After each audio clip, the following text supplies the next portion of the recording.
Hello mga kabishi, may nakita na naman akong pampalamig. Pusang talaga. Tignan niyo yung pampalamig na yan, nasa gilid ng imbornal, hayop na yan. Oh, pusa, ano pinaglalay ni kuya? Sangalaya. Tignan, lagay ang tubig, tapos malinis yung tubig na yan. Oh, puta. Ay, naghugas mo si kuya na kaway, sangalaya. Ba't di ka nalang maligaw dyan, kuya? Sangalaya. Nahiya ka pa? Oh, tapos, tinapatig na. Yung gilid talaga, yung burnal mo, sangalaya. Oh, naghanap ng baso si kuya. Tapos, yan na. Parang minagamit, nilagyan na, ano yan? Di ko alam kung ano yan.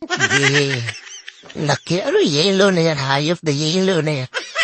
Tapos nilagyan ng Racumen. Yung yellow talaga po sa inyo lang. Tapos naghugas pa ng kamay, kuya. Tilub-lub na, yan na. Lagyan ulit ng Racumen.